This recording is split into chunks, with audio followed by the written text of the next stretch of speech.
अहिले हामी कहाँ थियौँ भन्दाखेरि यो लास्ट सर्कलको पनि यो आउटर रिमको कुरा गरेर थियौँ। आउटर रिममा जब 12वटा चित्रहरू छ, त्यो 12वटा चित्रहरूलाई चाहिँ लिङ्क बनाएर एउटा सर्कलमा साइक्लिकल अर्डरमा चाहिँ राखिएको छ र यसले बताउन खोजेको कुरा हामीले अघिल्लो जुन सेसनहरूमा छलफल गऱ्यौँ, यसले हाम्रो यसमा जेनरली चाहिँ 3टा जन्मको चाहिँ कुरो छ। पूर्व जन्मबाट यो जन्ममा कसरी आयौँ, यो जन्मबाट अब फेरि अर्को नेक्स्ट जन्ममा कसरी जान्छौँ, यो 3टा फेज भनेको अब यो चाहिँ जोडिन्छ र यो जन्मबाट नेक्स्ट जन्म, यो अब कन्टिन्यू चाहिँ यो जन्म मरणको चाहिँ एउटा चाहिँ साइकल चाहिँ चलिरहन्छ र यसको चाहिँ कोड के हो र यो कसरी चाहिँ हुन्छ त भन्ने कुरो चाहिँ एक्सप्लेन गर्न खोजिएको छ र यसमा हामीले 12वटा कडीको कुरा गर्दाखेरि अविद्या, संस्कार, विज्ञान जुन यो यहाँ लेखिएको छ, नाम रूप सरायतन स्पर्श वेदना तृष्णा उपादान भव जाति मरण, यो चाहिँ जुन सर्कल हो यसलाई चाहिँ विभिन्न किसिमले एनालाइटिकल्ली व्याख्या गरिएको छ। अब यसमा हामीले हेर्दै गयौँ भने मैले यसको दोहोऱ्याउनतिर लागेन आज। यसलाई चाहिँ समराइज गरेर हेर्ने हो भने क्लेश, कर्म र विपाकको यो साइकल हो खास चाहिँ। र यसमा हेर्ने हो भने यो अविद्या, तृष्णा र उपादान, यो 3टा एलिमेन्ट चाहिँ क्लेश हो भने संस्कार र भव चाहिँ कर्म हो, अनि त्यसपछि बाँकी अरू सबै विपाक र दुःख हो। यसमा हेर्दै गयो भने फर्स्टमा क्लेश आयो, त्यसपछि क्लेशबाट कर्म आयो, अनि फेरि विपाक आयो, फेरि क्लेश आयो, फेरि चाहिँ यो कर्म आयो, फेरि विपाक आयो। यसरी चाहिँ क्लेश कर्म विपाक, क्लेश कर्म विपाक यो चाहिँ डोरिरहेको छ, यो साइक्लिकलमा छ, फेरि यही भइरहेको छ। भन्दाखेरि अघि कुरा गरे जस्तै जन्म र मृत्युको चाहिँ जुन चाहिँ साइकल हो त्यो चाहिँ कन्टिन्युममा छ, कन्टिन्युअस छ भन्ने खालको यसको चाहिँ मेसेज हो। अब हामी यो आज चाहिँ अलिकति यो साइकललाई चाहिँ तोड्ने तरिकाहरू, यो यसमा जुन हामी एक किसिमको चाहिँ फसिरहेको भन्दा नि हुन्छ, यो दुःख भवचक्र भनेको अर्को यसको सिनोनिम भनेको दुःख चक्र हो। यो दुःख चक्रमा चाहिँ हामी फसिरहेको छौँ भने यसको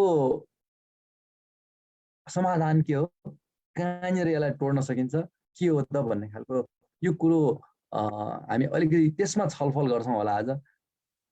यो मैले भन्न खोजेको चाहिँ यो अस्ति मैले त्यो द्वारको प्रोसेस यो कसरी बाहिर थाहा पाइन्छ भन्ने प्रोसेसमा त्यो भवाङ्ग पात हुन्छ, अनि भवाङ्ग चित्त हुन्छ, भवाङ्ग चलन, अनि भवाङ्ग छेद हुँदै द्वारावर्जन भएर त्यो दर्शन कृत्य र सम्प्रत्यषण चाहिँ स्पर्श हो। अनि त्यस्तै लाग्यो मलाई। अनि सम्प्रत्यषणबाट बाहिर त्यसलाई एनालाइज गर्ने र त्यसलाई भोग्ने चाहिँ उपादान हो भनेर त्यो सेकेन्डमा पनि बुझ्न मिल्छ तृष्णा हो भनेर। तपाईँले अझ चाहिँ यो सूक्ष्म तहमा कुरा गर्दाखेरि त्यसो हो होइन। अब हामी अहिले एकदम बेसिक सामान्य तहबाट हेर्दैछौँ। हजुर, अलि ठिक छ, अलि सुनिन्छ।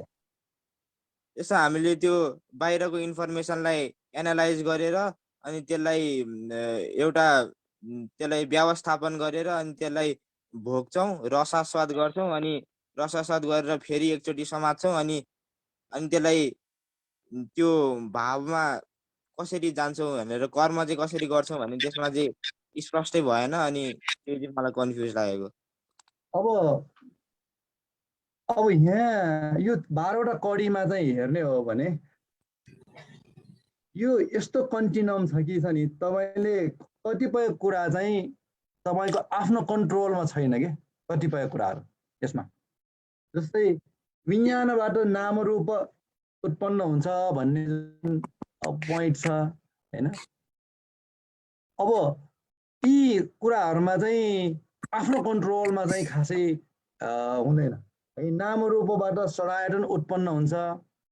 त्यो यस्तो प्रोसेस हो कि अब त्यो हेतुले अर्को नेक्स्ट स्टेप चाहिँ उत्पन्न हुन्छ र यो चाहिँ चल्छ। यसमा चाहिँ धेरै चाहिँ उ गर्न मिल्दैन। म्युट गर्ने। तर बुद्धले चाहिँ यहाँनिर चाहिँ केही आइडेन्टिफाई गर्नुभएको छ जुनमा चाहिँ हाम्रो आफ्नो चाहिँ पकड छ क्या है। आफ्नो आफ्नो पकड छ भनेपछि जुनमा हामी स्वयं जिम्मेवार छौँ र जुनमा चाहिँ हामीले यदि त्यो जिम्मेवार भएको हिसाबले हाम्रो आफ्नो कन्ट्रोल भएको हिसाबले हामी त्यसलाई चाहिँ प्रिभेन्ट गर्न सक्छौँ, रोक्न सक्छौँ है। त्यो पार्ट चाहिँ आइडेन्टिफाई भएको छ र त्यो आइडेन्टिफिकेसन हिसाबले अब हामीलाई यो चक्रलाई कसरी तोड्ने र आफ्नो कन्ट्रोलमा कसरी लिने भन्ने चाहिँ त्यो चाहिँ अब उपयोगी अब चाहिँ लाइफ स्किलमा चाहिँ अब त्यसले चाहिँ काम गर्छ हैन। अब यहाँ हेर्ने हो भने जस्तै यो यहाँले अघि भन्नुभयो यहाँ यो सडायटन स्पर्श वेदनाको जुन प्रोसेस हो हैन, यो भनेको एकदम नेचुरल हैन। यो तपाईको अब आँखा हुने बित्तिकै यहाँ वरिपरि तपाईँ लाइटलाई अभोइड गर्न सक्नुहुन्न। लाइट छँदैछ, तपाईँको आँखा पनि छ हैन। कोही कोही कुनै कुनै चाहिँ दर्शनहरू कुनै कुनै त्यस्तो खालको पनि प्रोसेसहरू छ कि योगीहरू छ कि जसले चाहिँ उसले रियलाइज भयो ए यो मैले मेरो आँखाले यो देखेको भएर मेरो मनमा लोभ चित्त उत्पन्न भयो, अब म के गरौँ भन्दाखेरि आँखै फुटाइदियो है। त्यस्तो खालको पनि मान्छेहरू त्यस्तो योगीहरू पनि छन्। तपाईँले सुन्नुभयो होला कहिलेकाहीँ यस्तो खालको है। त्यो आँखाबाट यो मैले दृश्य देखेको भएर मलाई चाहिँ लोभ जाग्यो अथवा मलाई मेरो मनमा चाहिँ क्लेशहरू जाग्यो भन्ने उसलाई रियलाइज भएर उसले चाहिँ आँखै फुटाइदियो हैन। यो खालको अब यो चाहिँ बुद्धको जुन यो प्रत्यक्ष समुत्पादको शिक्षाबाट जुन दिन खोजेको लाइफ स्किल हो, जुन शिक्षा हो त्यो चाहिँ होइन है। अब यहाँ कुरा के आयो, सडायतनबाट स्पर्श हुने नै भयो। तपाईँ कान छ भने त्यहाँ शब्द कन्ट्याक्टमा आउने भइहाल्यो, त्यसमा दोष पनि भएन, त्यहाँनिर त्यस्तो प्रब्लम पनि भएको छैन है। र त्यो साउन्ड हाम्रो कानमा पर्ने बित्तिकै त्यहाँ कुनै खटपट हुन्छ, केही त्यहाँ चाहिँ एक्टिभिटी भनौँ न जुन हामीलाई चाहिँ वेदनाको रूपमा यो चित्तले चाहिँ त्यो चाहिँ अनुभव गर्न थाल्छ।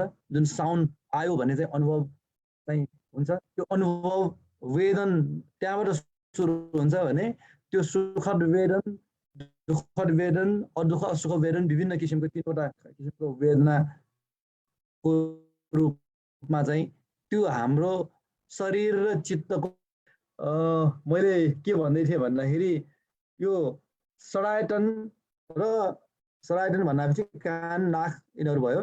त्यसको विषय त्यो विषयसँग चाहिँ जुन कन्ट्याक्ट हुन्छ त्यो कन्ट्याक्ट हुनु चाहिँ इट्स अ नेचुरल प्रोसेस हो हैन। त्यो कन्ट्याक्ट हुन्छ, त्यही पनि खासै दोष त्यहाँ पनि छैन है। त्यहाँ पनि हाम्रो कन्ट्रोलमा पनि छैन। त्यो हामीले आँखा फुटाएर पनि समाधान छैन, त्यो लाइट अफ गर्नेमा पनि अर्को लाइट आइहाल्छ हैन, त्यो समाधान पनि होइन हैन। त्यसपछि वेदना हुन्छ हाम्रो यो माइन्ड र बडी, यो माइन्ड र बडी चाहिँ एकै ठाउँमा हुनेहरू सबैलाई वेदना हुन्छ है। किनभने त्यो वेदना भनेको जुन सेन्सेसन भनेको यो माइन्ड र बडीको एउटा चाहिँ कम्बाइन्ड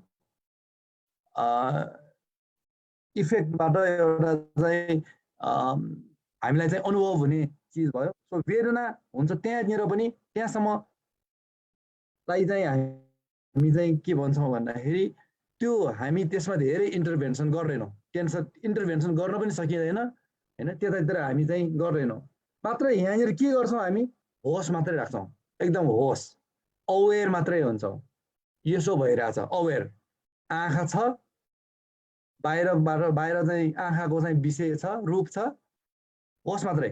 त्यसमा चाहिँ अब कन्ट्याक्ट भयो होस हैन। त्यसपछि हाम्रो शरीरमा वेदना त्यो अनुभव चाहिँ आयो होस् मात्रै राख्न सक्छौँ। यहाँ यसमा हामी केही पनि इन्टरभेन्सन गर्न सक्दैनौँ। अब आएर यो वेदनाबाट तृष्णाको जुन फेज यो लाइन हो, यो लाइन चाहिँ अब हाम्रो कन्ट्रोलमा भएको लाइन चाहिँ यहाँनिर हो।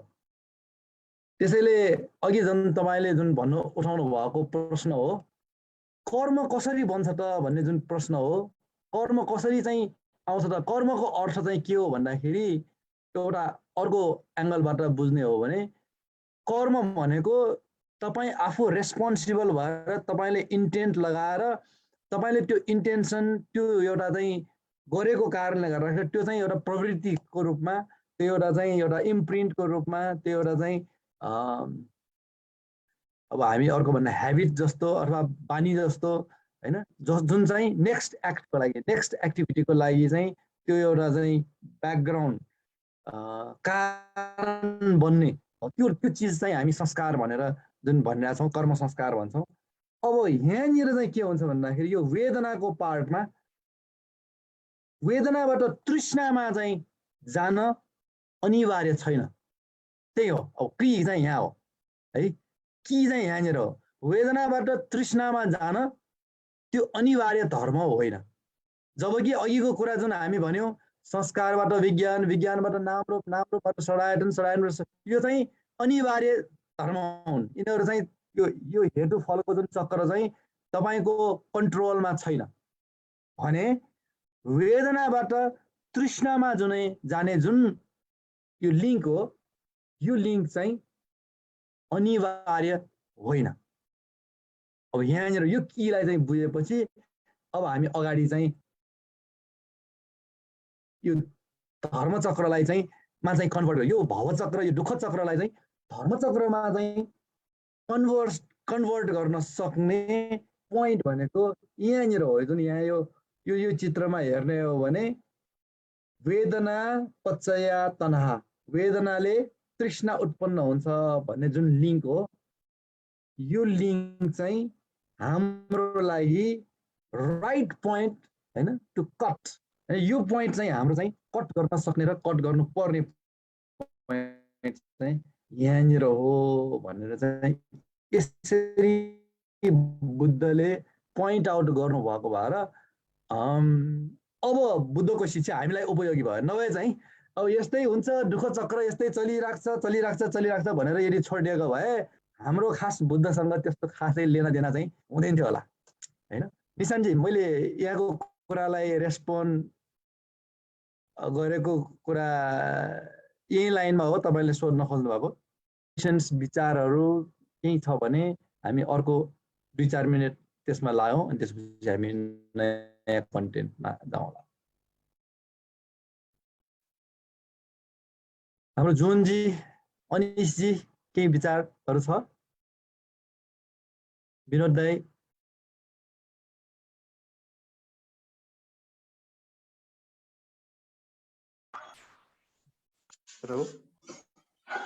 हजुर अनिशजी। हजुर ज्ञानजी, अब यसमा वेदनाबाट जुन सेन्सेसन छ त्यसमा हामीले रियाक्ट गर्ने कुरा हो होइन। हामीले कसरी रियाक्ट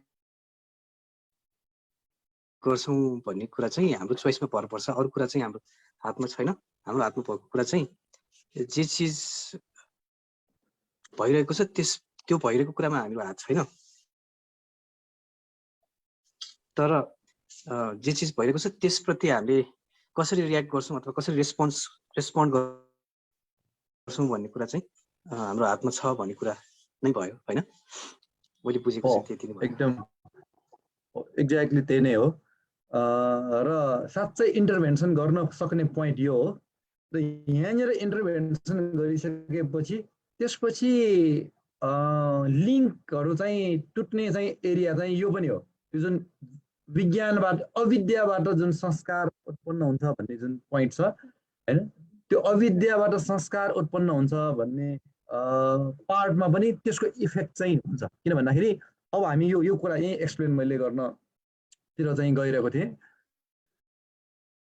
अब यो वेदना जुन हामीलाई आउँछ शरीरमा, यो चित्तले चाहिँ अनुभव गर्छ हैन, सेन्सेसनको रूपमा। अब सेन्सेसन भनेपछि अब यहाँहरूले कतिको रियलाइज गर्नुभएको छ पहिला हैन। अब सिम्पली भन्ने हो भने हामीलाई चाहिँ अब कहीँ केही दुखिरहेको छ भने त्यो दुखाइको अनुभव कसरी दुखिरहेको छ त हैन, त्यो दुखिरहेको अनुभव त्यो वेदना हो। मनमा अथवा शरीरमा मनले चाहिँ आनन्द महसुस गर्छ, शरीरमा एकदम झमझम टाइपको अलिकति चाहिँ रमाइलो टाइपको चाहिँ शरीरमा चाहिँ यो जुन कडी हो, यो जुन पोइन्ट हो हामीले कुरा गर्दै थियौँ, यो वेदनाबाट जुन तृष्णा उत्पन्न हुने पोइन्ट हो। शरीरमा हुने विभिन्न वेदनाहरूमा हामीले जुन सुखद दुःखद जुन आइडेन्टिफाई हुन्छ, त्यो सुखद दुःखद आइडेन्टिफाई भएको जुन वेदनालाई हामीले चाहिँ अब त्यसमा चाहिँ तृष्णा उत्पन्न गर्ने हो है। किन तृष्णा उत्पन्न गर्छ त भन्दाखेरि त्यो वेदनाको नेचर, त्यो वेदनाको नेचर कस्तो हो भनेर हामीलाई थाहा नभएकोले है। त्यसो भन्दाखेरि यहाँहरूले कसरी बुझ्नुभयो? त्यो वेदनाको ट्रु नेचर के हो भनेर थाहा नभएको, अथवा त्यो ट्रु नेचर के हो भनेर त्यो विषयमा उल्टो बुझाइ, त्यो उल्टो बुझाइको कारणले गर्दाखेरि हामीले जुन गर्नु नपर्ने र गर्न नहुने चिज चाहिँ गर्छौँ, तृष्णा उत्पन्न गर्छौँ। अब यहाँनिर चाहिँ हाम्रो जिम्मेवारी त्यहाँनिर छ, हाम्रो चाहिँ आफ्नो चोइसमा लिने हो त्यो। यदि तपाईँले वेदनाको नेचरलाई चाहिँ बुझ्नुभयो, वेदनाको चाहिँ ट्रु नेचरलाई चाहिँ देख्नुभयो, बुझ्नुभयो भने तपाईँसँग चोइस छ। तनहा प्रड्युस नगरिकन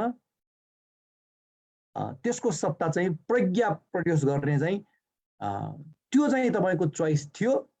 तर यो वेदनाको नेचर, ट्रु नेचर चाहिँ हामीले नबुझेको कारणले गर्दाखेरि अथवा नदेखेको अथवा उल्टो बुझाइ राखेको कारणले गर्दाखेरि हामी अब यसलाई चाहिँ बाई मिस्टेक भन्दा हुन्छ हैन। बाई मिस्टेक किन हुन्छ? त्यहाँ केही चिज चाहिँ मिसिङ छ। त्यो कारणले गर्दाखेरि यो तनहा अथवा चाहिँ तृष्णा, यो तृष्णा चाहिँ उत्पन्न हुन्छ। अब यहाँनिर यदि वेदनालाई को ट्रु नेचर हामी बुझ्यौँ भने तृष्णा उत्पन्न नभइकन त्यहाँनिर प्रज्ञा उत्पन्न हुन्छ। त्यो प्रज्ञा झन्झन स्ट्रङ हुँदै जान्छ, झन्झन स्ट्रङ हुँदै जान्छ। अब यो लिङ्क टुट्यो। अब तृष्णा उत्पन्न नभएपछि अब उपादानको लागि नहुने एलिमेन्ट हो तृष्णा। अब उपादान चाहिँ उत्पन्न नहुने भयो। अब उपादान उत्पन्न नभइसकेपछि भव, जुन भव हो त्यो भव उत्पन्न नहुने भयो। अब भव नै उत्पन्न नहुने भएपछि जाति, जन्म, जरा, मर्न यो केही पनि नहुने भयो है। अब अविद्या चाहिँ विद्यामा कन्भर्ट, त्यो प्रज्ञा भनेको अर्को चाहिँ अविद्याको उल्टो हो, विद्या है। त्यसैले यो रिपिटेसनै हो भनेर बुझ्दा हुन्छ। यो 12वटा साइकलमा सेम चिज चाहिँ रिपिट हुन्छ। किन सेम चिज रिपिट हुनु परेको भन्दाखेरि एउटा पास्ट लाइफ हो। पास्ट लाइफमा पनि त्यही नै हुन्छ, प्रेजेन्ट लाइफमा पनि त्यही नै चिज हुन्छ, तर फ्युचरमा पनि त्यही नै चिज हुने भएको भएर यहाँ चाहिँ कुरोहरू रिपिट हुन्छ है।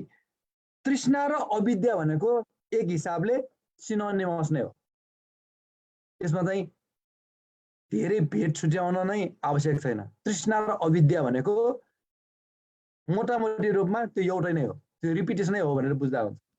त्यसरी नै संस्कार र भव भन्ने पनि इट इज अलमोस्ट सेम, एउटै हो, एउटै जस्तो। तर मात्र चाहिँ किन यहाँ दुई ठाउँमा राखिएको भन्दाखेरि यो अविद्या र संस्कार चाहिँ यो पास्ट लाइफको प्रेजेन्ट लाइफमा आउनको लागि चाहिँ त्यो कारणको रूपमा हो भने यो भव, यो तन्ना, यो उपादान चाहिँ यो प्रेजेन्ट लाइफबाट नेक्स्ट लाइफको लागि चाहिँ जानको लागि, त्यो चाहिँ कारण देखाउनको लागि यहाँ शब्द अलिकति फरक पारेर त्यो एक हिसाबले त्यो रिपिटेसन जस्तै नै हो है। अब त्यहाँनिर यसरी बुझ्ने हो भने अब अविद्या चाहिँ अब विद्यामा कन्भर्सन भइसकेपछि अब त्यहाँ संस्कार उत्पन्न नहुने भयो। अब क्रमशः त्यही नै हो, संस्कारबाट संस्कार नभएपछि अब विज्ञान नहुने भयो, विज्ञान नहुने भएपछि नामरूप नहुने भयो, सराहना नहुने भयो, फस्स नहुने भयो, वेदना नहुने भयो, तृष्णा नहुने भयो। यसरी अघि जुन अनुलोम चक्रमा दुःख चक्र, भव चक्र, प्रकृति समुत्पाद चक्रमा चाहिँ यो भएर यो हुन्छ, यो भएर यो हुन्छ, यो भएर यो हुन्छ भनेर चाहिँ हुने हुने हुने हुने मात्रै भन्ने कुराहरू आइरहेको थियो भने यो प्रतिलोम चक्रमा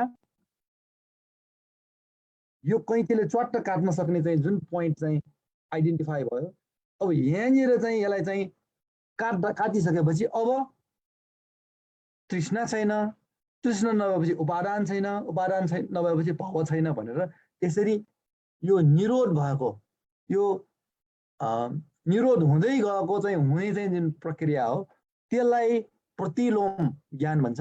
प्रकृति समुत्पादको दुईटा पक्ष छ, एउटा अनुलोम ज्ञान, अर्को प्रतिलोम ज्ञान। त्यो अनुलोम र प्रतिलोम ज्ञानको दुवैको आइडिया भइसकेपछि अब यसलाई चाहिँ उपयोगी तरिकाले हामीले चाहिँ युज गर्न सकिन्छ। नभए चाहिँ यो अनुलोम ज्ञान मात्रै हामीलाई चाहिँ थाहा हुँदाखेरि त्यसको खासै धेरै युज छैन भने प्रतिलोम ज्ञान थाहा पाउनको लागि अनुलोम ज्ञान नभइकन चान्सै छैन भनेपछि यो अनुलोम ज्ञान र प्रतिलोम ज्ञानलाई चाहिँ हामीले सँगै चाहिँ बुझ्नुपर्ने हुन्छ भन्ने हिसाबले राखेँ। यहाँनिरसम्म आफ्नो विचारहरू केही छ भने राख्न सक्नुहुन्छ। हाम्रो पुष्प बज्राचार्य ज्यू पनि आउनु भएको छ, के विचार राख्नुहुन्छ पुष्प बज्राचार्य? पुष्प दाइ। हेलो हजुर पुष्प दाइ। हजुर नमस्ते। नमस्ते। अघि यो तृष्णा उत्पन्न हुने कुनै चिज स्पर्श गर्यो भने त्यसबाट तृष्णा उत्पन्न हुने बारेमा कसै कुनै साथीलाई कन्फ्युज भइरहेको लागेको थियो। अनि सुन्दा सुन्दै त्यसमा पनि ज्ञानेन्द्रले क्लियर गर्नु भएछ। ठिकै छ, एकदम राम्रैसँग बुझाइदिनु भएको छ। तर कसैलाई यो ज्ञानको बारे अलि स्टडी भएकाहरूका लागि बुझ्ने र कहिले पनि यो विषयमा त्यो अध्ययन नगरेकाहरूलाई बुझ्न चाहिँ एकदम अलि गाह्रै हुन्छ। हामीलाई चाहिँ बुझेको जस्तो लाग्छ तर वास्तवमा बुझ्न चाहिँ गाह्रै भइरहेको हुन्छ। त्यस्तै अहिलेसम्मको अब ज्ञानेन्द्रको व्याख्यामा बुझ्ने अवस्था चाहिँ आइसकेको छ। तैपनि अब व्यावहारिक अनुसार हामीले यो स्पर्शबाट तृष्णा कसरी हुने अनि त्यसबाट कर्म कसरी हुने भन्ने जुन यो स्टेज छ, तीनवटा स्टेज छ, यसलाई चाहिँ सबैले राम्रैसँगै बुझ्नुपर्ने हो, बुझ्नै पर्ने। भगवान् बुद्धको यो प्रतिलोम अनुलोम प्रतिलोम भन्ने जुन विषय छ, अब अगाडिको जुन यो अविद्याबाट संस्कार, संस्कारबाट तृष्णा, तृष्णा स्पर्शबाट तृष्णा आदि विषय त हाम्रो संसारमा पहिला पनि बुद्धभन्दा अगाडि पनि कसैले त्यसको व्याख्या गरेकै अथवा बुझेकै कुरा हो। अहिले पनि बुद्ध धर्म बाहेक अरू धर्मका मान्छेहरूले पनि यो अनुलोमको बारेमा बुझेकै छ। तर त्यसको काट्ने कसरी, त्यसको प्रतिलोम अब उत्पत्ति भयो, हामी प्राणी उत्पत्ति भयो, अब त्यसको कसरी उत्पत्ति भयो, अब त्यसलाई निरोध कसरी गर्ने भन्ने जुन अनुलोम प्रतिलोमको यो सिद्धान्त छ, भगवान् बुद्धको मुख्य विषय नै उहाँको आविष्कार अथवा पत्ता लागेको लगाएको विषय नै यही मुख्य विषय हो। अब यसमा अघि कुनै निशान हो कि यो साथीले जुन यो क्वेसन गर्नुभएको थियो। अब यसमा स्पर्श कुनै चिज हामीले स्पर्श गर्दा त्यसबाट कर्म कसरी बन्छ भन्ने जुन त्यो कन्फ्युज थियो, त्यसमा अलिकति व्यवहारिकको कुनै उदाहरण सायद ज्ञानले त्यो उल्लेख गर्न नपाएको त्यो चाहिँ म गर्न चाहन्छु। अब एउटा उदाहरण के छ भने स्पर्श भएपछि त्यसमा तृष्णा उत्पन्न हुन्छ। अब तृष्णा उत्पन्न भएपछि त्यो वेदना जुन सुख अथवा दुःख वेदना उत्पत्ति हुन्छ, सुख वेदना उत्पत्ति भयो भने मलाई चाहियो अथवा त्यसको रिपिट फेरि रिपिट गर्ने बानी चाहिँ हामी संस्कार हामीले मान्छेले यो मान्छेको प्राणीहरूले सबैले त्यो बनाइरहेको क्रमशः बनाइरहेको हुन्छ। त्यो बनाउने अथवा सुख वेदना दुःख वेदना जुन हामीले हेर्दा सुन्दा छुँदा जुन वेदना उत्पत्ति हुन्छ त्यसमा सुख दुःख दुई किसिमको हुन्छ। अब सुख भए राग उत्पत्ति हुन्छ, दुःख भए त्यो द्वेष भाव उत्पत्ति हुन्छ। अब त्यही सुख अब जुन विषय हेरेर हामीले राग उत्पत्ति भयो त्यसलाई हामी फेरि त्यसलाई चाहने, भोलि पनि पर्सि पनि अथवा त्यो अर्को जन्मसम्म पनि त्यसको चाहना अथवा तृष्णा त्यसमा उत्पत्ति भएको हुन्छ। अब द्वेष भाव यदि कुनै चिज हामीले हेरेर छोएर खाएर त्यसमा सुख उत्पत्ति दुःख उत्पत्ति भयो भने त्यो विषय भोलि पनि मन पर्दैन, त्यो देख्यो कि भोलि पनि यो द्वेष उत्पत्ति हुन्छ, पर्सि पनि उत्पत्ति हुन्छ। यसरी हामीले कुनै पनि विषय हेरेर त्यसमा राग अथवा द्वेष उत्पत्ति हुन्छ। त्यही राग द्वेषको कारणले हामीले त्यसको कर्म चाहिँ त्यो रेकर्ड जस्तै एउटा संस्कार बन्दै जान्छ त्यो पछिको जन्मको लागि। अब यहाँ हामीले हेरेको विषयमा कसरी त्यसमा प्रज्ञा उत्पत्ति गर्ने, यहाँ मूल कुरा चाहिँ त्यही हो। अब हामी हलमा फिल्म हेर्न जाँदाखेरि अथवा आफ्नै मोबाइल अथवा टिभी भनौँ, टिभीमा हेर्दाखेरि टिभीमा आएका हिरोइनहरू अथवा राम्रा विषयवस्तुहरू राम्रा सिनहरू भयो भने हामीले एकदम यो सुख वेदना अनुसार हामीले सुख लिँदै त्यो हेर्दै गरेको हुन्छ। अब त्यसमा सुख त्यो पिक्चरमा सुख हामीले खोज्ने भनेकै हाम्रै यो चित्तको धारणा हो नि। वास्तवमा त्यो स्क्रिनमा त कुनै पनि लाइट ब्याक अरू केही पनि छैन, त्यसमा राग पनि छैन द्वेष पनि छैन। त्यो स्क्रिन हेरेर स्क्रिनमै त्यो लाइटमै त्यो कलरमै हामी यो कल्पना गरेर हाम्रै चित्तले कल्पना गरेर त्यसमा राग द्वेष उत्पत्ति गर्ने हुने। अब त्यस्तै त्यो राग द्वेष उत्पत्ति गर्ने नै क्रममा अब जुन अब कुनै एउटा हिरोइन त्यो स्क्रिनमा देखिराखेको छ भने हामी लाइफमा जसरी त्यो देख्दाखेरि हामीले जुन तृष्णा अथवा त्यो राग उत्पत्ति गर्छ त्यो स्क्रिनमा पनि ठ्याक्क त्यही हामीले चित्त उत्पत्ति गर्छ, द्वेष राग चित्त उत्पत्ति गर्छ। अब स्क्रिनमा हेर्ने र बाहिर हेर्ने वास्तवमा हामीले चित्तले गर्ने भएकोले एउटै त्यो हाम्रो भाव चाहिँ रागको भाव उत्पत्ति हुन्छ। अब हामी स्क्रिन यो टिभी हेर्दाखेरि आफैले स्टोरी बनाइराखेको हुनाले त्यो हामीले लाइभमा जस्तै त्यो दुःख अथवा सुख हामीले त्यो स्टोरी बनाउँदै हेरिरहेकै हुन्छ। अब त्यसैमा अब प्रज्ञाले हेरौँ भन्दाखेरि हामीसँग प्रज्ञा पनि छ वास्तवमा।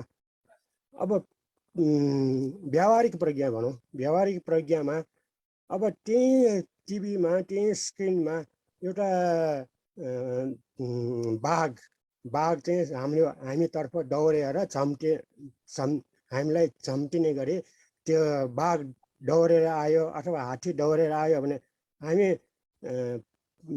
भाग्न पनि खोज्दैन, हामी डराउनु पनि डराउँदैनौँ। किनभने यो चाहिँ स्क्रिनमा हो नि भन्ने, त्यसमा यो जुन विषय हो डर्नु पर्ने भाग्नु पर्ने विषय हो, त्यसमा एउटा स्क्रिनमा हो नि त, साँच्चै होइन नि भन्ने जुन त्यस्ता विषयलाई चाहिँ हामीले उपेक्षा भाव, सुख पनि छैन त्यसमा, दुःख पनि छैन, उपेक्षा भाव वास्तवमा त्यही लाइफमा आयो भने हामी चाहिँ तुरन्तै भाग्न खोज्छ नि।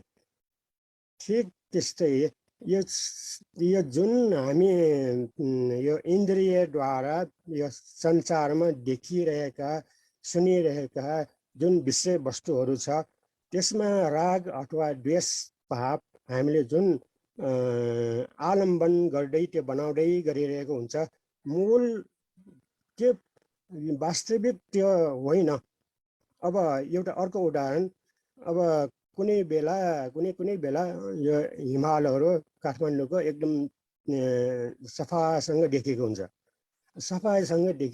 सबै अब काठमाडौँवासीहरू हिमाल आज चाहिँ एकदम राम्रो हिमाल देखियो भनेर खुसी भइरहेको हुन्छ। अब ठिक त्यही हिमालहरू वास्तवमा हाम्रो हिमालको कलर अथवा लाइट हाम्रो आँखामा अथवा रिफ्लेक्स भएको हुने। वास्तवमा रियलमा त त्यो हिमाल छैन, देखेको होइन नि, त्यो त रिफ्लेक्स भएको, रिफ्लेक्समा हाम्रो ब्रेनमा, त्यो पनि हाम्रो ब्रेनमा गएर त्यो रिफ्लेक्स हुन्छ। फेरि त्यो ब्रेनमा भएको रिफ्लेक्स भएको त्यो हिमाललाई हामीले अनेक राम्रो आहा के भनेर हामीले यो संस्कार बनाउँछ। अब त्यही संस्कारले फेरि त्यो रागको कल्पना, त्यो कर्म बनाउँछ। यसरी अब हाम्रो यो इन्द्रियबाट, सबै इन्द्रियबाट यसरी राग द्वेष उत्पत्ति आफै अविद्याको चित्तले त्यसलाई राइट त्यसको अवस्था नबुझेर हामीले त्यसमा राग द्वेष उत्पत्ति गरेर त्यो हामीले कर्म बनाउँछ। अब मैले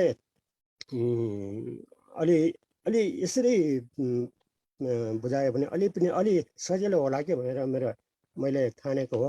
अब सुन्नेहरूले बुझे कि बुझेन, एकचोटि बरु उहाँहरूको बाटै सुन्न पाए हुन्थ्यो। म अहिले चाहिँ यति नै।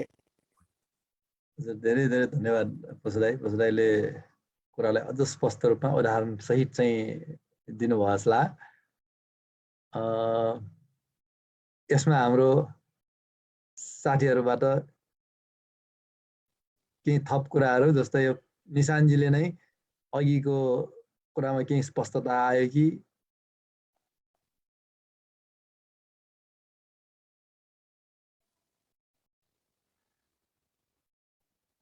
जुन पुष्प दाइले जुन दिनुभएको उदाहरणमा यो जुन स्क्रिनमा हामी अब कुनै राम्रो दृश्यहरू अथवा केटाकेटीहरू चाहिँ हेर्दाखेरि जुन खालको राग उत्पन्न गरिरहेको हुन्छ, तर त्यही चिज चाहिँ बाघ आएर चाहिँ झम्टिन आयो भने चाहिँ त्यसमा चाहिँ डराउने चाहिँ त्यति धेरै हामी गर्दैनौँ।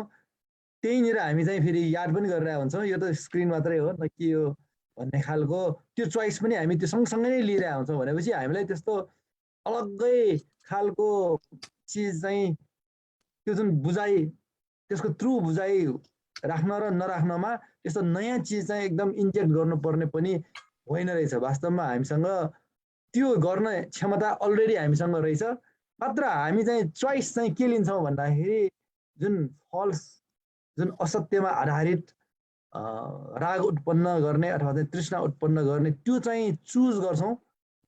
अब त्यो किन चुज गर्छौँ भन्ने कुरा यही नै हो विषय, होइन? हामीलाई रहस्य जस्तो लाग्छ, तर यो त्यस्तो रहस्य पनि होइन।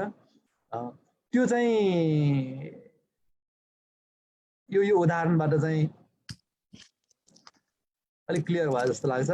हाम्रो राजु साक्यज्यू पनि अघिदेखि हुनुहुन्छ। राजुजी, तपाईँको केही विचारहरू?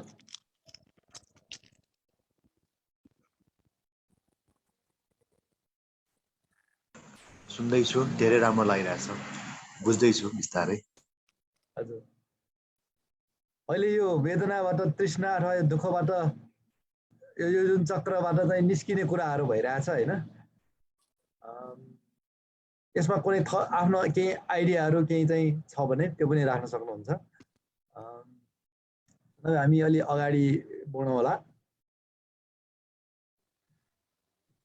यो कर्म क्लेश र जुन विपाकको जुन साइकल हो त्यो साइकललाई बुझ्दै अनुलोम प्रतिलोमको कुरोमा हाम्रो जुन कहाँनिर यो प्रतिलोम चाहिँ स्टार्ट हुन्छ, हाम्रो हातमा के छ त भन्दाखेरि यो लिङ्कलाई हामी चाहिँ चिनिसकेपछि अब टेक्निकमा जाँदाखेरि बुद्धले जुन दिनुभएको टेक्निक हो त्यो टेक्निकको स्टार्टिङै कहाँबाट हुन्छ भन्दाखेरि होसबाट स्टार्ट हुन्छ है। होस अवेर हुनेबाट चाहिँ स्टार्ट हुन्छ। हुन त अब आर्य अष्टाङ्गिक मार्गको सेटमा हामी सम्यक दृष्टिबाट चाहिँ स्टार्ट गर्छौँ, तर यो जुन प्रकृति समुत्पादलाई चाहिँ काट्ने जुन कुरोहरू गर्दाखेरि हाम्रो इफोर्ट हामीले लगाउन सक्ने होइन, के पनि नजान्ने मान्छे केही पनि नबुझेको मान्छेले पनि सुरु गर्न सक्ने भनेको चाहिँ पार्ट जुन अघि पुष्प दाइले भनिसक्नु भयो, हामीसँग अलरेडी भएको यो कुनै ट्रेनिङ नचाहिने चिज, कसैले पनि ट्रेनिङ दिनु नपर्ने चिज भनेको चाहिँ के हो भन्दाखेरि होस। किन हामी त होस लिएर त हिँडेन भने त भर्याङबाट लडिहाल्छौँ, बाटोमा होस गरेर गएर भने गाडीलाई हानिहाल्छ होइन। होस पुर्याएर यदि खाएन भने मुखमा पनि पर्दैन, त्यो लिएको घाँस मुखमा पनि पर्दैन। भनेपछि हामी होस गरेर चाहिँ होस लगाउन सक्ने चाहिँ एउटा चाहिँ हाम्रो त्यो हामीसँग अलरेडी भएको चाहिँ जुन क्यापासिटी हो त्यहाँबाट चाहिँ सुरु गर्ने त्यसरी चाहिँ टेक्निक चाहिँ दिएको छ। र त्यो होस लगाउन थाल्छ। अघि पनि भने जुन चाहिँ यो विज्ञानबाट नामरूपबाट यो जुन हाम्रो आफ्नो हातमा कन्ट्रोलमा छैन त्यो पार्टमा हामी होस मात्रै लगाउने हो। र होस लगाइसकेपछि यहाँनिर पुगेपछि वेदनामा चाहिँ हामीले होस लगायौँ भने त्यहाँनिर जस्तै यो वेदनाको नेचरलाई एकदम प्रत्यक्ष रूपमा होसपूर्वक त्यसलाई चाहिँ हेर्न थाल्यौँ, त्यसलाई अब्जर्भ गर्न थाल्यौँ भने त्यसको नेचर हामीलाई चाहिँ थाहा हुन थाल्छ। जुन अघि पुष्प दाइले दिनुभएको उदाहरणमा जस्तै अलिकति होस पुर्याएर हामी एकदम बेहोस भएर त्यसैमा मग्न भएर बस्दाखेरि त्यो स्क्रिनमा देखेको वर्ल्डभित्रै हामी छिर्छौँ र त्यसैको एकजना पात्र सम्झेर अनि आँसु पनि आउन थाल्छ, रुन पनि थाल्छ, अनि एग्रेसिभ पनि हुन थाल्छ। अब कुनै कसैलाई चाहिँ काम बास्न निस्किन सक्छ। यो विभिन्न खालको चाहिँ इमोसन्सहरू डेभलप हुन्छ भने तपाईँ अलग्ग, म अलग्ग छु, त्यो स्क्रिन हो, त्यो स्क्रिनमा केही चाहिँ आकृतिहरू चलिरहेको छ, त्यो एउटा कथा हो भन्ने खालको यदि त्यो होस भयो भने हामी त्यसबाट त्यति धेरै एफेक्टेड हुँदैनौँ भने जस्तै नै हो। अब यहाँ पनि यो वेदनाको नेचर के हो त भन्दाखेरि त्यो एकदमै इम्पर्मानेन्ट छ, इम्पर्मानेन्ट छिनछिनमा बदलिरहेको छ भन्ने कुरा। त्यो छिनछिनमा बदलिरहेको भएर हाम्रो अधीनमा छैन, हामीले भने जस्तो छैन, हामीले खोजे जस्तो छैन। त्यो कारणले गर्दाखेरि हामीले केही खोजिरहेको हुन्छौँ भन्दाखेरि त्यहाँ चाहिँ दुःखको रूपमा हो त्यो है। हामी केही खोजिरहेको हुन्छौँ, शरीरमा सुखद वेदना भयो, एकदम रोमाञ्चक अनुभव भइरहेछ र हेर्दाखेरि त्यो त सुख नै हो, हामी त्यसलाई दुःख त भन्नै सक्दैनौँ, सुख नै हो। तर हामीले त्यो होस चाहिँ नहुँदाखेरि, त्यसमा चाहिँ मग्न हुँदाखेरि त्यो त अनित्य भाव हो, अनित्य चाहिँ बदलिएर जान्छ। र त्यो बदलिने क्रममा के हुन्छ त भन्दाखेरि त्यो बदलिसकेपछि त्यसपछि हामी फेरि त्यही नै खोजिरहेका हुन्छौँ। त्यो खोज्दाखेरि अब त्यो चाहिँ दुःख हुन्छ भनेपछि यो वेदना कस्तो खालको चाहिँ नेचरको रहेछ त भन्दाखेरि यो अनित्य खालको रहेछ र यही चिज चाहिँ त्यसपछि दुःखपूर्ण रहेछ। अर्को चाहिँ आफ्नो कन्ट्रोलमा छैन, यसको आफ्नै स्व अस्तित्व छैन। यो वेदनाको चाहिँ साँच्चै ट्रु नेचर हेर्ने हो भने यो आफै चाहिँ स्व अस्तित्वमा यसको चाहिँ छैन, स्वभाव चाहिँ यसको चाहिँ आफ्नै स्वभाव भन्ने छैन। हैन, यो निस्वभाव हो भन्ने खालको कुरोहरू बुझ्दै गएपछि यो हाम्रो कन्ट्रोलमा पनि छैन, हामीले भने जस्तो पनि छैन। त्यो कारणले गर्दा यो वेदनालाई चाहिँ मेरो यो मैले खोजेको चाहिँ वेदना चाहिँ आउनुपर्छ भन्ने खालको जुन इच्छाहरू गर्ने त्यो चाहिँ बिस्तारै चाहिँ घट्दै जान्छ र हराउँदै जान्छ। र यो अनित्य, दुःख, अनात्मा र अर्को लेभलमा यो विजडम अफ एम्प्टीनेस, शून्यताको चाहिँ भावबाट चाहिँ यसलाई चाहिँ देख्न थाल्यौँ भने त्यसपछि अब वेदनालाई हामी के बुझ्छौँ? ओहो, सुखद वेदना आयो भने अनित्य रहेछ, दुःख रहेछ, अनात्मा रहेछ भनेर चाहिँ हामी त्यसरी बुझ्छौँ। अब तनाव आउँदैन, तृष्णा आउँदैन। त्यस्तै नै वेदना चाहिँ दुःखद आयो भने पनि त्यो दुःखद वेदनालाई पनि हामी ओहो, यो त अनित्य रहेछ, यो त दुःख रहेछ, यो त अनात्मा रहेछ भनेर चाहिँ त्यसरी बुझाइ हामीले वेदनालाई चाहिँ त्यसरी देख्न थाल्यौँ भने अब वेदनाप्रति तृष्णा आउँदैन।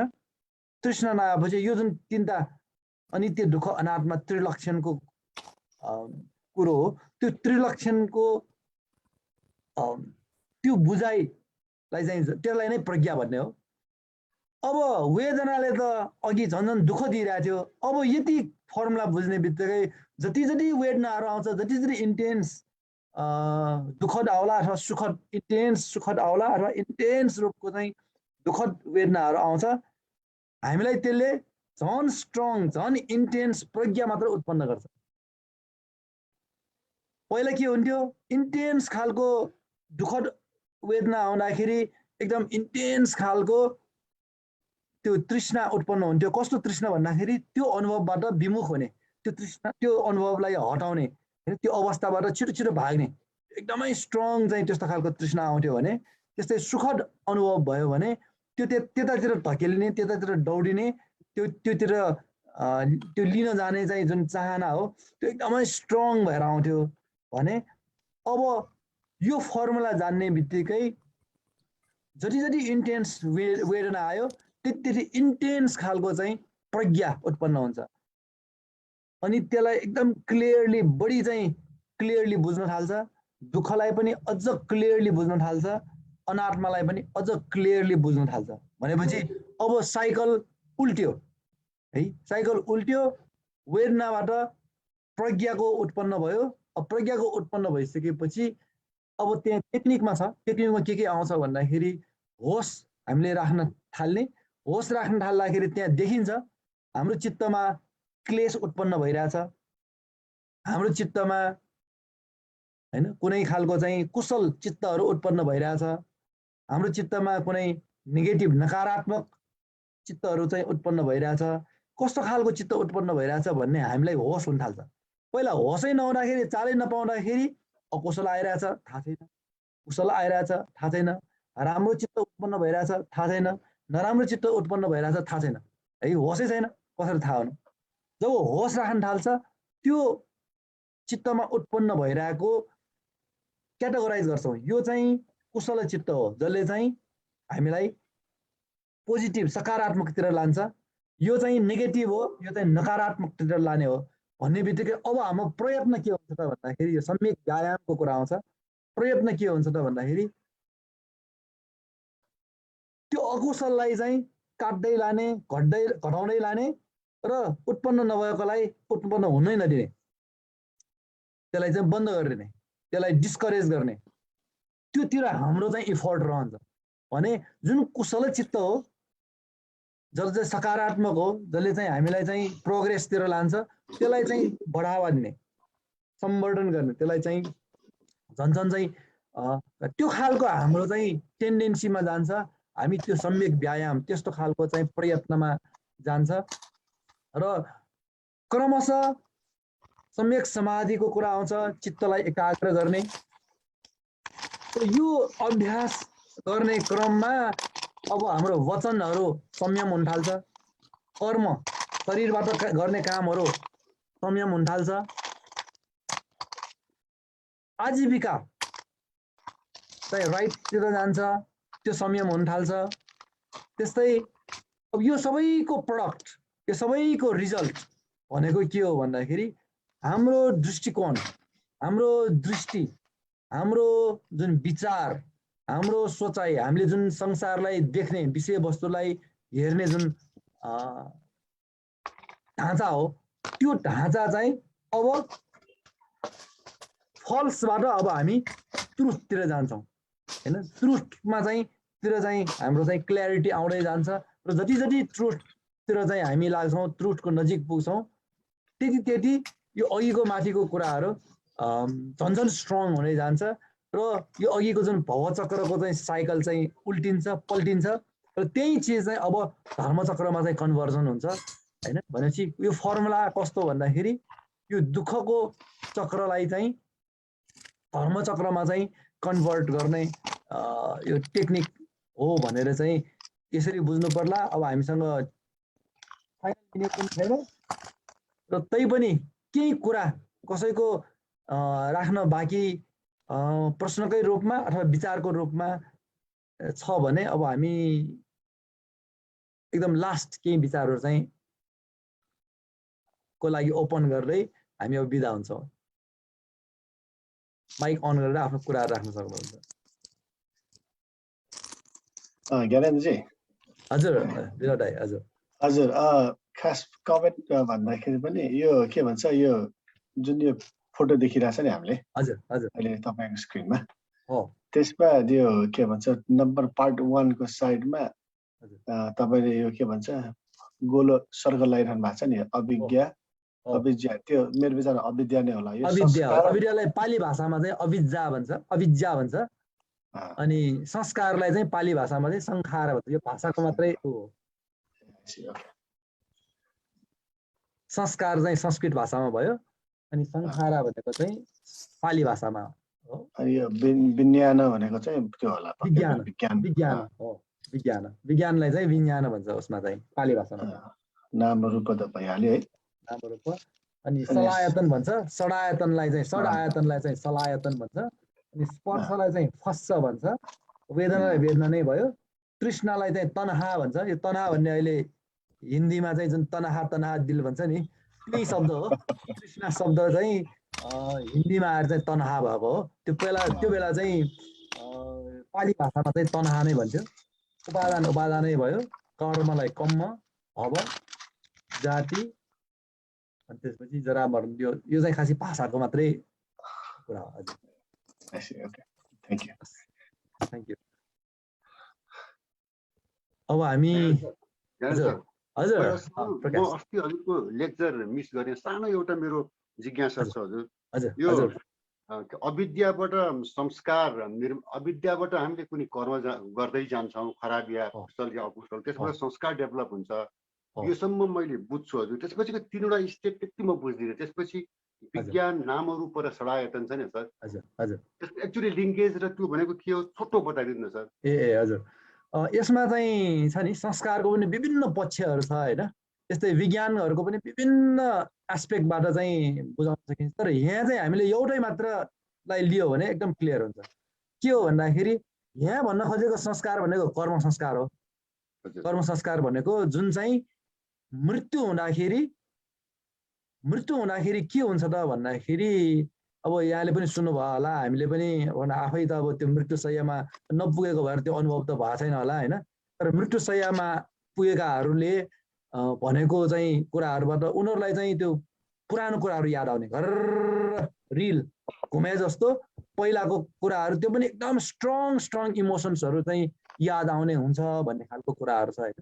र के छ त भन्दाखेरि तपाईँ जतिसुकै पापी भए पनि मृत्युको लास्ट मोमेन्टमा यदि तपाईँको चित्तमा एकदम कुशल चित्त, एकदम प्रसन्न चित्त छ भने त्यसको आधारमा चाहिँ तपाईँको नेक्स्ट लाइफ चाहिँ हुन्छ एकदम देवलोक अथवा चाहिँ एकदम मनुष्य लोकमा पनि एकदमै सम्पन्न परिवारमा चाहिँ जन्म हुन्छ। तर त्यो सम्पन्न परिवारमा जन्म लिएर तपाईँको अर्को जुन पाप कर्महरूको चाहिँ फल चाहिँ बरु त्यसमा गएर भोग्छ। तर जन्म लिने चाहिँ पोइन्ट चाहिँ त्यहाँनिर हो भन्नुपर्छ कि। त्यो यहाँनिर कुरो के हो भन्दाखेरि यो संस्कार भनेको चाहिँ कर्म संस्कार हो, जुन चाहिँ हाम्रो कर्महरूको चाहिँ डिपोजिसन हैन, त्यसको चाहिँ एउटा सङ्ग्रह हो भने अब मृत्यु हुँदाखेरि यो विज्ञान भन्ने चिज चाहिँ अरू केही नभएको, चित्त चाहिँ चित्तै हो। तर यो विज्ञान चाहिँ सर्ट फर्ममा लेखेको हो प्रतिसन्धि विज्ञान हो। यो प्रतिसन्धि विज्ञान भनेको यहाँ मृत्यु भयो, अब अर्को भवमा त्यहाँ उत्पन्न हुने चित्तलाई चाहिँ प्रतिसन्धि विज्ञान भनिन्छ। त्यो प्रतिसन्धि विज्ञान चाहिँ यहाँ भन्न खोजिएको विज्ञान चाहिँ त्यो हो जुन अस्ति हामीले कुरा गऱ्यौँ हैन। आमा र बुवाको चाहिँ जुन अब शुक्रकीट र डिम्बको चाहिँ मिलनपछि जुन बन्ने चाहिँ त्यो जाइगोट हो, त्यो इम्ब्रायो हो। त्यो इम्ब्रायो हुनको लागि त्यो शुक्रकीट र डिम्ब मात्रै जोडिएर पनि नपुग्ने, अहिलेको बायोलोजी हिसाबले त त्यो जोडिने बित्तिकै त्यहाँ सेल डिभिजन हुन्छ, त्यतिकै चाहिँ त्यो चाहिँ एउटा चाहिँ बच्चाको फर्ममा चाहिँ आउँछ भन्ने चाहिँ अहिले साइन्सको चाहिँ यो हो विचार। तर यो यो यो जुन त्यो प्रतिसम्मत पाठको चाहिँ शिक्षा अनुसार चाहिँ त्यसरी होइन। त्यहाँ आमा र बुवाको जुन दुईटा एलिमेन्ट चाहिँ त्यहाँ मिसिसकेपछि त्यसले इन्भाइरोमेन्ट मात्रै बनाउने हो। त्यो रूप स्कन्द हो जुन चाहिँ एउटा इन्भाइरोमेन्ट हो, एउटा सुइटेबल इन्भाइरोमेन्ट हो जहाँ गएर यहाँ मृत्यु भएको हैन, यो ठाउँमा मृत्यु भएको चाहिँ जुन चित्त हो त्यसलाई च्युति विज्ञान भन्छ। त्यो च्युति विज्ञान चाहिँ अब प्रतिसन्धि विज्ञानको रूपमा चाहिँ उत्पन्न हुन्छ र त्यो प्रतिसन्धि विज्ञान चाहिँ उसको लागि चाहिँ फेभरेबल लोकेसन चाहिँ के हुन्छ भन्दाखेरि यता यो जुन शुक्रकीट र डिम्बको मिलन भइसकेपछिको जुन एउटा इन्भाइरोमेन्ट रूपस्कन्द हो उसको लागि चाहिँ त्यो एकदमै फेभरेबल स्थान हो। त्यहाँ गएर ऊ चाहिँ तासिन जान्छ हैन, तासिन जान्छ। त्यो चाहिँ प्रतिसन्धि विज्ञान हो। अब यहाँ त्यसरी बुझ्नु पर्यो, यो प्रतिसन्धि विज्ञान भनेको त्यसरी तासिन जाने विज्ञान। तर त्यो तासिन जाने विज्ञान चाहिँ के को आधारमा चाहिँ हुन्छ त, किन चाहिँ त्यही नै रूपमा गएर चाहिँ तासिन जान्छ त भन्ने कुरा चाहिँ त्यसको रहस्य के हो भन्दाखेरि त्यो चाहिँ पूर्व कर्म संस्कारले गर्दाखेरि संस्कार जस्तो छ त्यस्तै खालको प्रतिसन्धि विज्ञान उत्पन्न हुन्छ र त्यो प्रतिसन्धि विज्ञानले चाहिँ खोज्ने जुन नाम रूप हो, त्यो जुन त्यो रूप जुन त्यो जुन अवस्था हो त्यो चाहिँ ठ्याक्कै चाहिँ के को आधारमा हुन्छ त भन्दाखेरि यता कर्म संस्कारको आधारमा हुन्छ भन्ने त्यो हिसाबले यहाँ यो लिङ्क आएको हो। त्यसरी बुझ्दाखेरि यहाँलाई अलिकति केही स्पष्टता आयो कि प्रकाशजी? धेरै धेरै आयो सर। अनि त्यसपछि त्यसको आधारमा एकचोटि हजुरले एउटा स्टेप फर्दर नाम रूप मात्रै भनिदिनु भयो अनि मलाई पुग्यो सर। भइहाल्यो। अब त्यसपछि त विज्ञान चाहिँ गएर चाहिँ केमा चाहिँ जोडिन गयो त भन्दाखेरि अघि भर्खर भने होइन, त्यो आमाको र बुवाको चाहिँ जुन एलिमेन्ट चाहिँ जोडिएर बनेको जुन जसलाई चाहिँ हामी जाइगोट भन्छौँ, त्यो जाइगोटमा गएर त्यो चित्तस्कन्द बसिसकेपछि त्यो इम्ब्रायोको फर्ममा त्यसपछि त्यो चाहिँ एउटा चाहिँ जीवित प्राणीको रूपमा, नभए त्यो नजोडिएसम्म त्यो एउटा अझै पनि रगतको अथवा एउटा चाहिँ कलल भन्छ एउटा चाहिँ टिस्युजहरूको चाहिँ ऊ मात्रै हो त्यो होइन। त्यो साँच्चै चाहिँ त्यो कुनै पनि त्यसको चाहिँ जीव आएको छैन। तर जब चाहिँ प्रतिसन्धि विज्ञान चाहिँ त्यहाँ गएर जोडिन्छ त्यसपछि त्यो चाहिँ एउटा जीवको फर्ममा चाहिँ हुन्छ। आमाको पेटमा एउटा अर्को जीव चाहिँ त्यहाँ अर्को एउटा चाहिँ प्राणी चाहिँ त्यहाँ अब ग्रो हुन थाल्छ। अब त्यो प्राणी भनेको के हो भन्दाखेरि नाम रूप हो। त्यहाँ एउटा नामस्कन्द हुन्छ। नाम भनेको माइन्ड हो। जुन प्रतिसन्धि विज्ञान भनेको चाहिँ छ नि, विज्ञान मात्रै भन्दाखेरि त्यो अलग हो, त्यो माइन्ड मात्रै भयो। त्यो गएर चाहिँ त्यो जुन त्यो थलथली जस्तो वस्तु होइन, जुन आमाको पेटबाट त्यो गर्भाशयमा चाहिँ हुन्छ, त्यो थलथली वस्तु चाहिँ रूप हो। त्यो रूपमा गएर त्यो प्रतिसन्धि विज्ञान चाहिँ तासिन गइसकेपछि जहाँ अब एउटा प्राणीको अब त्यहाँ सुरु हुन्छ, जीवन सुरु हुन्छ। अब त्यो जीवनमा चाहिँ नाम रूप हुन्छ। अब त्यहाँ आँखा पनि हुँदैन, कान पनि हुँदैन, केही पनि हुँदैन। तर त्यहाँ के छ, एउटा थलथली जस्तो एउटा चिज त छ नि। र त्यहाँ फेरि अर्को विज्ञान, प्रतिसन्धि विज्ञान चाहिँ जोडिसकेपछि त्यहाँ विज्ञान त छ। अब त्यो विज्ञान र त्यो जुन थलथली जस्तो चाहिँ वस्तु चाहिँ अब त्यो उनीहरू दुईटा चाहिँ नाम र रूप भयो। अब त्यो नाम र रूप चाहिँ अब त्यो जोडिसकेपछि अब दिन अब हप्ता दिनपछि अब डक्टरहरूको त छ नि, एक हप्तापछि यस्तो निस्किन्छ, 2 हप्तापछि यस्तो निस्किन्छ भनेर छ होइन। त्यसपछि त्यो नाम रूप चाहिँ जोडिसकेपछि अब त्यहाँ डेभलप हुने भनेको के हो भन्दाखेरि आँखाको फर्मेसन हुन्छ, त्यसपछि कानको फर्मेसन हुन्छ, त्यसपछि नाकको फर्मेसन हुन्छ। षडायतन भनेको यो 6वटा इन्द्रिय, हामी अब बडीको हिसाबले 5वटा इन्द्रिय हो, त्यसमा फेरि मन एउटा इन्द्रिय समेत जोडिएको भएर षडायतन 6वटा इन्द्रियको उत्पन्न हुन्छ। अब 6वटा इन्द्रिय चाहिँ बाहिरको विषयवस्तुसँग चाहिँ स्पर्श हुने भए, स्पर्शबाट वेदना आउने भए, यसरी चाहिँ त्योभन्दा बुझिहाल्छ, फर्दर त thank you so much sir. एकदमै हजुरको यो डेभलपमेन्टल फेज रहेछ अगाडिको चाहिँ। एक्ज्याक्टली हामी चाहिँ कसरी चाहिँ यो साइकलमा चाहिँ अगाडि बढ्छौँ भन्ने खालको। Thank you so much sir. साधु साधु साधु। धन्यवाद। अब हामी समय अब आज 8:15 नै भयो, अलिकति बढी नै समय गयो। यहाँ सबैलाई यो सेसनमा उपस्थित भएको, सहभागी भएको र आफ्नो कुराहरू समेत राखेर अझ विशेष गरी पुष्प दाइले बुझाइ एकदम उपमाहरू दिएर अझ स्पष्ट बुझाइमा चाहिँ जानको लागि हामीलाई सहयोग गर्नुभयो र प्रश्न सोधेर पनि कतिपय चाहिँ स्पष्टता आउने भएको भएर प्रश्न सोध्नेहरूलाई अझ विशेष धन्यवाद दिँदै आजको सेसन यही हामी एन्ड गर्दैछौँ र अर्को हामी सायद अर्को एउटा सेसन अथवा 2टा सेसनमा हामी अब यसलाई चाहिँ ऱ्यापअप गर्दैछौँ। यो भवचक्रको जुन सिरिजलाई ऱ्यापअप गर्दैछौँ र नेक्स्ट सिरिज अर्को टपिक चाहिँ मा हामी कुरा गर्छौँ। यहाँहरूले पनि कुनै त्यस्तो खालको उपयोगी जीवन उपयोगी चाहिँ टपिकहरू हैन, अब अहिले हामी जुन बुद्ध शिक्षामा छौँ, हामी एउटै बुद्ध शिक्षा मात्रै भनेर भन्दैनौँ, विभिन्न खालको चाहिँ लाइफमा काम लाग्ने खालको नलेजहरू हामी सेयरिङ गर्ने हो। विशेष गरी लाइफ स्किलसँग रिलेटेड कुराहरू चाहिँ हामी यहाँ सेयरिङ गर्ने भएको भएर यहाँहरूको पनि केही त्यस्तो खालको सेयरिङ गर्ने विषयवस्तुहरू छ भने अहिले तयारी गर्दै गर्नु होला। हामी यो 2टा जति सेसनमा यो सिरिज चाहिँ हामी एन्ड गर्दैछौँ। यति नै भन्दै सबैलाई धन्यवाद दिँदै आज हामी बिदा हुँदैछौँ। धन्यवाद गिरेन्द्र। बाई। साधु साधु। साधु।